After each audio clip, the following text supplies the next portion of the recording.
जबरदस्त मेहनत की है तो आपके पास बहुत शानदार परिणाम होगा 2 साल बाद।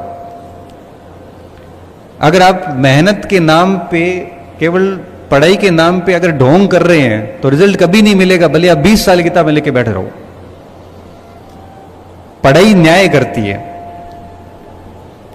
और मैंने देखा है कि जिस बच्चे ने बहुत ढंग से पढ़ा है, ढंग से पढ़ने का क्या मतलब होता है?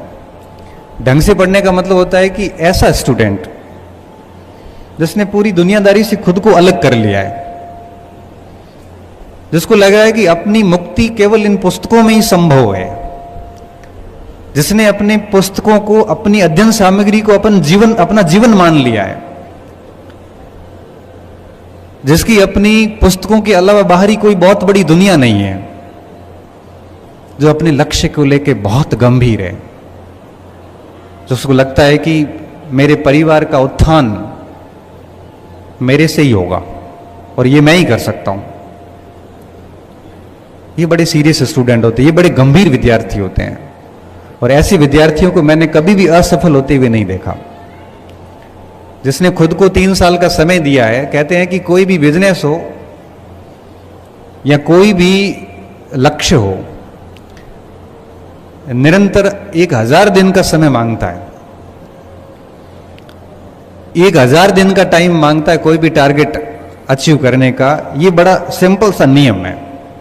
कोई भी बिजनेस को भी अगर एस्टैब्लिश करना है तो आपको 1000 दिन का समय चाहिए, मतलब मोटे मोटे 3 साल चाहिए।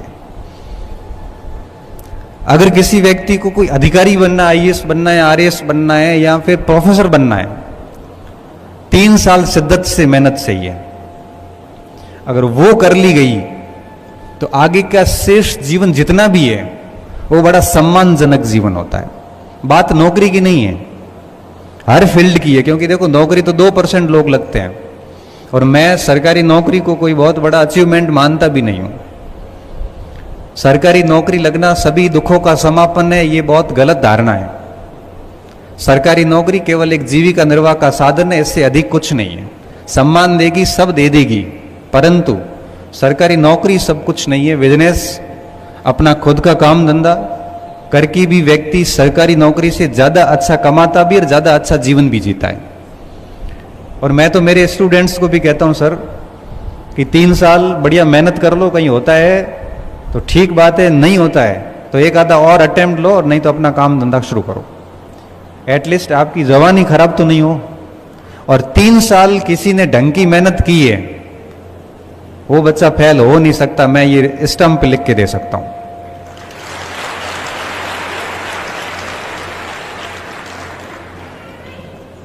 आज अपना ये सेमिनार जब समाप्त हो,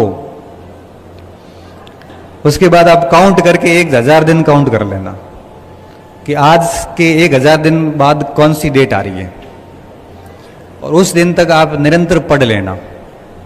एक बढ़िया टारगेट बना लो, कोई भी टारगेट बना लो। जो टारगेट बनाते हो उस टारगेट के कुछ 4-5 लोगों को सुन लो और एक अध्ययन सामग्री तैयार कर लो, लिस्ट बना लो। और उसके बाद में आप 1000 दिन तक, 3 साल, 1000 दिन का ना 3 साल, हमारी ग्रेजुएशन भी 3 साल की होती है। हमारा बीएसटीसी बीएड भी लगभग 3 साल का ही होता है। 2 साल के सेशन वगैरह रिजल्ट अगर आते आते 2.5 से 3 साल लग जाते हैं। और 3 साल तक आप अपना टाइम दे दो। ऐसा नहीं कह रहा हूं कि 24 घंटे किताबों को दो, 5-6 घंटे दे दो रेगुलर, खूब होते हैं। नियमित पढ़ने वाले बच्चे के लिए 5-6 घंटे खूब होते हैं। मैं आपको कह रहा हूं कि जब आप 1000 बच्चे तैयारी शुरू करते हैं, लास्ट में 10 बच्चे बचेंगे जो 3 साल लगातार लेके चलेंगे, और वही 10 बच्चे चयनित होंगे। बाकी के सारे सिस्टम को दोष देते हुए नजर आएंगे कि सिलेक्शन होते नहीं है, नकल होती है, ये होता है, वो होता है, सब फालतू बात है। अभी कुछ दिन पहले कुछ बच्चे आए, सर फर्स्ट ग्रेड में सीट तो सर 72 ही है, हम जने 52,000 है, तो बाकी को तो सर बेरोजगारी रहना, केवल 72 का तो होना है। तो मैंने कहा एक बात बता, 72 कौन से होंगे? उन 72 में आप भी हो सकते हैं, उन 72 में कोई भी हो सकता है। ये हमारी मानसिकता हो गई है। अब जैसे आप यहां 1000 बच्चे बैठे हो, मैं कहूं कि इसमें से एक की हत्या करनी है, तो आप सभी अंदर से डरोगे, यार ये मेरा ही नंबर आएगा। अब तो अब 1000 में से जब हत्या की बात आई तो अब लग रहा कि मेरा ही नंबर आएगा, और मैं कह रहा हूं कि इन 1000 में से एक सिलेक्शन करना, तब आप कहोगे मेरा तो नहीं होगा भाई। ये सिर्फ माइंडसेट का खेल है। जब मौत की बात आ रही है, नेगेटिव बात आ रही है, तब तो लग रहा है कि ये मेरे ऊपर ही होगी। जब मैं कह रहा हूं कि 1000 में से मुझे एक सिलेक्शन करना है, किसी का भी मैं कर सकता हूं, तब आपको लगता है किसी और का होगा, मेरा तो नहीं होगा। क्यों? वो 72 में से कौन होंगे वो क्या पता। आप तैयारी करोगे तो 72 में से आप हो जाओगे। इसलिए मेरा बड़ा स्पष्ट सा नियम रहा है। मैंने एक अनुभव किया क्लासेस के अंदर कि जो बच्चा 3 साल तक, इन 1000 दिनों तक बड़ी सीरियसली मेहनत करता है, वो बच्चा कभी कंपटीशन के जीवन में फेल नहीं हो सकता।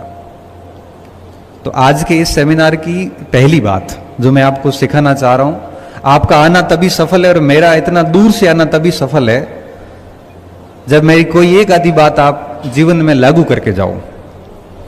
तो पहली बात ये कहना चाह रहा था कि अगर आप चाहते हो कि जीवन में इस तरह से प्रोफेसर बने या आरएएस बने, आईएएस बने, तो गांठ बांध लेना दिमाग में कि आपको 1000 दिन बढ़िया मेहनत करनी है, उसके बाद परिणाम देखना कितने आते हैं आपके पक्ष में। पहली बात। अब मैं दूसरे पॉइंट पे आना चाहूंगा। यहां पे मैं देख रहा हूं कि वागड़ के अंदर और मारवाड़ में एक बड़ा फर्क आ रहा है। या अध्यापक बन गए या एलडीसी में सिलेक्शन हो गया, उसके बाद लगता है कि बस जन्नत नसीब हो गई है बस, और वो संतुष्ट होकर अपने घर बैठ जाता है, आगे कोई प्रयास नहीं करने। मुझे लगता है कि एक व्यक्ति को हमेशा अपनी वर्तमान स्थिति से असंतुष्ट रहना चाहिए। आप वर्तमान स्थिति से असंतुष्ट होंगे तभी आप आगे पढ़ पाओगे, और जब आप पढ़ोगे तभी आप अपनी करियर को और ग्रोथ करवा सकते हो। आप अध्यापक है, लेकिन अध्यापक होने के साथ साथ आपकी जिम्मेदारी ये बनती है कि आप आसपास के 4 बच्चों को और भी पढ़ाएं और खुद भी पढ़ें। इससे क्या होगा कि इससे पढ़ाई का माहौल बना रहेगा, और पढ़ाई का जितना अच्छा माहौल बनेगा उतना ही आसपास सिलेक्शन होंगे। तो मुझे लगता है कि आप लोगों को यहाँ संतुष्ट नहीं होना चाहिए, बल्कि निरंतर पढ़े रहना चाहिए, क्योंकि भावी आगे की जो पीढ़ी है वही पीछे की न्यू कमर्स को मोटिवेट करती है। अब आप सोचो कि मैं 2010-11 में नौकरी लग गया था। नौकरी करने के जैसे लग गई, मैं गांव जाके सो जाता आराम से। तो मैं न तो आज इस मंच पे होता, न आप मुझे सुन रहे होते, न मुझे आप जान रहे होते। मेरे साथ हजारों लोग लगे थे। मेरी 13वीं रैंक थी फर्स्ट ग्रेड में, 12 मेरे से आगे थे, आप नहीं जानते होंगे, मैं भी नहीं जानता हूं। प्रोफेसर में मैं 33वीं रैंक पे था। आज प्रोफेसर की नौकरी करते हुए मुझे 7 वर्ष हो गए। 32 मेरे से आगे थे। आप कितने लोगों को जानते होंगे मुझे नहीं पता, हम भी नहीं जानते।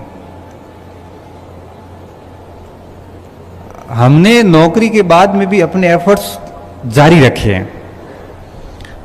अभी जैसे सत्यन बने first grade, sorry professor English में, अगर ये शांति से बैठ जाएंगे ना घर पे, तो 5-7 साल बाद इनकी कोई आइडेंटिटी नहीं होगी। ये इनके लिए कड़वा सच है, और मैं तो हमेशा कड़वा ही बोलता हूं। परंतु अगर ये काम करेंगे आगे, अगर ये आगे काम करेंगे, लिखेंगे, कुछ पढ़ाएंगे, कहीं पे एक्स्ट्रा एफर्ट्स डालेंगे, आप 5 बच्चों को मोटिवेट करेंगे, तो इनका एक अलग ही प्रभाव पड़ेगा और इनको कई आने वाली पीढ़ियां याद रखेगी। आप मुझे इसलिए नहीं सुन रहे हैं कि मैं प्रोफेसर हूं, कई बैठे हैं। आप इसलिए सुन रहे हैं कि मेरी कोई बात आपको ठीक लगी होगी, और मेरी कोई बात ठीक इसलिए लगी है कि मैंने कहीं बोली होगी, और मैंने कहीं बोली है तो इसलिए बोली होगी कि मेरा वो अनुभव रहा होगा, और मेरा अनुभव इसलिए रहा होगा कि मैंने उस और काम किया होगा, क्योंकि बिना काम के तो अनुभव आता ही नहीं है। और काम किया है तो अनुभव हुआ, और अनुभव हुआ है तो बात बोली, और बात बोली है तो आपको कनेक्ट कर गई, और उसी कनेक्ट होने की वजह से आपका मुझे प्रेम मिल रहा है। इसलिए कह रहा हूं कि आप जीवन में कभी भी, वो कथन आता है उसका लॉर्ड कैनिंग का, भारत के पहले वायसराय, उनको कहा कि अब भारत में बहुत शासन हो गया, वापस आ जाओगे अब। उन्होंने कहा कि आगे बढ़ना खतरनाक है अब, परंतु पीछे जाना और विनाशकारी है। आगे बढ़ना खतरनाक है, पीछे जाना विनाशकारी है।